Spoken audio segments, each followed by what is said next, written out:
ರಾಜ್ಯದಲ್ಲಿ ನಡೀತಿರುವಂತಹ ಕುರ್ಚಿ ಕದನವನ್ನೇ ಬಿಜೆಪಿ ಮತ್ತು ಜೆಡಿಎಸ್ ನಾಯಕರು ಅಸ್ತ್ರ ಮಾಡ್ಕೊಂಡಿದ್ದಾರೆ. ರೈತರ ಕಷ್ಟ ಕೇಳ್ತಾ ಇಲ್ಲ, ಅಭಿವೃದ್ಧಿ ಕೆಲಸಗಳು ಆಗ್ತಾ ಇಲ್ಲ, ಗುಂಡಿಗಳನ್ನು ಮುಚ್ತಾ ಇಲ್ಲ, ಹೀಗೆ ಇಲ್ಲಗಳ ಪಟ್ಟಿಯನ್ನು ಮಾಡಿ ವಾಗ್ದಾಳಿಯನ್ನು ಮಾಡ್ತಾ ಇದ್ದಾರೆ.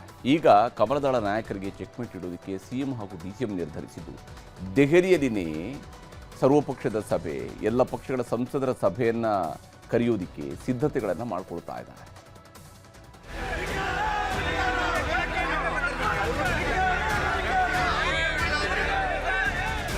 ಕಳೆದ 3-4 ತಿಂಗಳಿನಿಂದ ರೈತರು ಒಂದಲ್ಲ ಒಂದು ವಿಚಾರಕ್ಕೆ ಪ್ರತಿಭಟನೆಗಳನ್ನ ಮಾಡ್ತಿದ್ದಾರೆ, ಹೋರಾಟ ನಡೆಸುತ್ತಿದ್ದಾರೆ.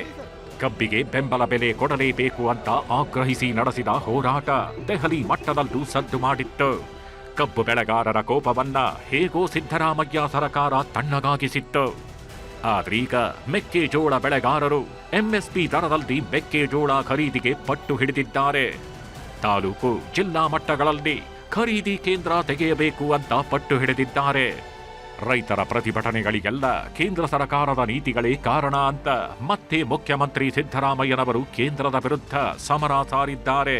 ಈ ಸಲ ಬರೀ ಮಾತಲ್ಲಷ್ಟೇ ಅಲ್ಲ, ದೆಹಲಿಗೆ ಹೋಗಿ ರಾಜ್ಯದ ಜ್ವಲಂತ ಸಮಸ್ಯೆಗಳನ್ನ ಸಂಸತ್ ಕಲಾಪದಲ್ಲಿ ಚರ್ಚೆ ಮಾಡೋಕೆ ಸಂಸದರ ಸಭೆಯನ್ನು ಕರೆಯಲು ತೀರ್ಮಾನ ಆಗಿದೆ.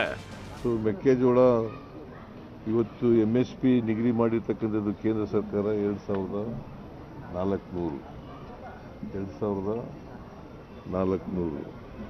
ಮಾರುಕಟ್ಟೆನಲ್ಲಿ 1900, 2000, 2100 ಈ ಥರ ಓಪನ್ ಮಾರ್ಕೆಟ್ನಲ್ಲಿ ಬೆಲೆ ಇದೆ.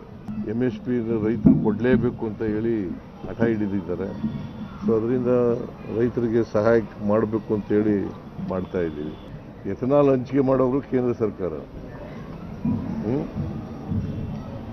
ಆಮೇಲೆ MSP ನಿಗದಿ ಮಾಡೋರು ಕೇಂದ್ರ ಸರ್ಕಾರ, FRP ನಿಗದಿ ಮಾಡೋರು ಕೇಂದ್ರ ಸರ್ಕಾರ. ಆಸ್ ಇಫ್ ದಟ್ ಕೇಂದ್ರ ಸರ್ಕಾರದವರು ನಮ್ದೇನು ಜವಾಬ್ದಾರಿನೇ ಇಲ್ಲ ಅನ್ನೋ ಥರ ಮಾತಾಡ್ತಾರೆ. ಇಲ್ಲ, ಅದಕ್ಕೆ ಸಂಸದರ ಮೀಟಿಂಗ್ ಕರಿಬೇಕು ಅಂತ ಮಾತಾಡಿದ್ದೀವಿ ನಾವು. ಮೋಸ್ಟ್ ಲೈಕ್ಲಿ 8ನೇ ನಮ್ಮ ಮೇಟಿಯವರು ಸಿಟ್ಟಿಂಗ್ ಮೆಂಬರ್ ಆಗಿದ್ದರು, ಅವರು ಕಾಲ ಆಗಿರೋದ್ರಿಂದ ಅಡ್ಜನ್ ಆಗ್ಬೋದು ಅಂತಕ್ಕಂಥ ಅನಿಸಿಕೆಯನ್ನು ಇಟ್ಕೊಂಡಿದ್ದೀವಿ. ಅವತ್ತೇ ಕರಿಬೇಕು ಅಂತ ಅಂದ್ಕೊಂಡಿದ್ದೀವಿ. ಯಾಕಂತಂದರೆ ಪಾರ್ಲಿಮೆಂಟ್ನಲ್ಲಿ ಎಲ್ಲ ಸದಸ್ಯರುಗಳಿರ್ತಾರೆ, ನಮ್ಮ ಪಾರ್ಲಿಮೆಂಟ್ ಮೆಂಬರ್ಸು ಕರ್ನಾಟಕದವರು, ಅಲ್ಲಿ ಕರೆಯೋಣ ಅಂತ ಅಂದ್ಕೊಂಡಿದ್ದೀವಿ.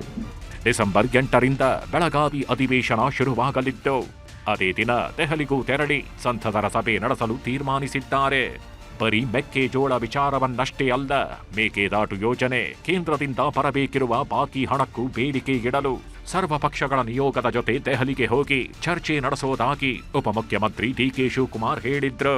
ಈಗ ಮಧ್ಯದಲ್ಲಿ ನಾವು ಆಲ್ ಪಾರ್ಟಿ ಮೀಟಿಂಗ್ ಬಗ್ಗೆ ಚರ್ಚೆ ಮಾಡಿದ್ವು. 8ನೇ ತಾರೀಕು ಬಹುಶಃ ಹೋಗೋದು, ಡೆಲ್ಲಿಗೆ ಹೋಗ್ಬಿಟ್ಟು ವಾಪಸ್ ಬಂದ್ಬಿಡೋದು ಅನ್ನೋದು ಕೂಡ ನಾವು ಲೆಕ್ಕಾಚಾರ ಇಟ್ಕೊಂಡಿದ್ದೆ. ಯಾಕೆಂದ್ರೆ ಅವ್ರಿಗೂ ಜವಾಬ್ದಾರಿಯನ್ನು ಕೊಡಬೇಕು. ಯಾಕೆಂದರೆ ಕಾವೇರಿದು ಜಜ್ಮೆಂಟು ಬಂದಿದೆ.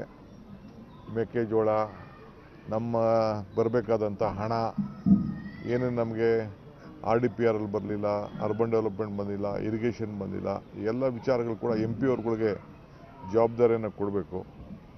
ಸೊ ನಮ್ಮ ಅಪೋಸಿಷನ್ ಲೀಡರ್ಸ್ನೂ ಕೂಡ ಕರ್ಕೊಂಡು ಹೋಗಬೇಕು ಅಂತ ನಾವು ತಿಳ್ಕೊಂಡು, ಯಾಕೆಂದರೆ 3 ಜನ ಇದ್ದಾರೆ, ಅಪ್ಪರ್ ಹೌಸು, ಲೋಯರ್ ಹೌಸು ಮತ್ತು JDS, ಅವನು ಕೂಡ ಕರ್ಕೊಂಡೋಗಿ ಒಟ್ಟಿಗೆ ಹೋಗಿ ಮೀಟಿಂಗ್ ಮುಗಿಸ್ಕೊಂಡು ವಾಪಸ್ ಬಂದ್ಬಿಡೋದು ಅನ್ನೋದು ಕೂಡ ಯೋಚನೆ ಮಾಡಿದ್ದೀವಿ. ಕುರ್ಚಿ ಕದನವೇ ಅಸ್ತ್ರ ಮಾಡಿಕೊಂಡಿರುವ ಬಿಜೆಪಿ JDS ನಾಯಕರಿಗೆ ಕಾಂಗ್ರೆಸ್ ಸರ್ಕಾರ ಚೆಕ್ಮೇಟ್ ಇಡಲು ತೀರ್ಮಾನಿಸಿದೆ. ಇದೆಲ್ಲದರ ಮಧ್ಯೆ ರಾಜ್ಯದಲ್ಲಿ ಈಗಲೂ ರೈತರ ಹೋರಾಟಗಳು ನಡೀತಾನೇ ಇದ್ದು, ಬಿಜೆಪಿಯವರು ರೈತರ ಜೊತೆ ಕೈಜೋಡಿಸಿದ್ದಾರೆ. ಮೆಕ್ಕೆಜೋಳ ಖರೀದಿ ಕೇಂದ್ರ, ಬೆಳೆ ಹಾನಿ ಪರಿಹಾರಕ್ಕೆ ಆಗ್ರಹಿಸಿ ಧಾರವಾಡದಲ್ಲಿ ರೈತರ ಜೊತೆ ಬಿಜೆಪಿಯವರು ಪ್ರತಿಭಟನೆ ಮಾಡಿದ್ರು. ಮಳೆಯಿಂದ ಬೆಳೆ ಹಾನಿಯಾಗಿರುವ ರೈತರಿಗೆ ಸರ್ಕಾರ ಸೂಕ್ತ ಪರಿಹಾರ ನೀಡಿಲ್ಲ, ಜೊತೆಗೆ ಮೆಕ್ಕೆಜೋಳಕ್ಕೂ ರಾಜ್ಯ ಸರ್ಕಾರ ಬೆಂಬಲ ಬೆಲೆ ನೀಡಿಲ್ಲ ಅಂತ ಹಾಸನದಲ್ಲೂ ರೈತರ ಜೊತೆ ಬಿಜೆಪಿಯವರು DC ಕಚೇರಿ ಬಳಿ ಪ್ರತಿಭಟನೆ ನಡೆಸಿದ್ರು.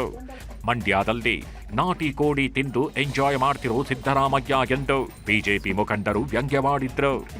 ಬೀದರ್ನಲ್ಲಿ ಬೆಳೆ ಹಾನಿ ಪರಿಹಾರ ವಿತರಣೆ ವಿಳಂಬ, ಕಿಸಾನ್ ಸಮ್ಮಾನ್ ಯೋಜನೆ ಹಣ ಜಮೆ, ವಿದ್ಯಾನಿಧಿ ಬಂದ್ ಸೇರಿದಂತೆ ವಿವಿಧ ಬೇಡಿಕೆಗೆ ಆಗ್ರಹಿಸಿ ಬಿಜೆಪಿ ನಾಯಕರು ಹೋರಾಟ ನಡೆಸಿದ್ರು.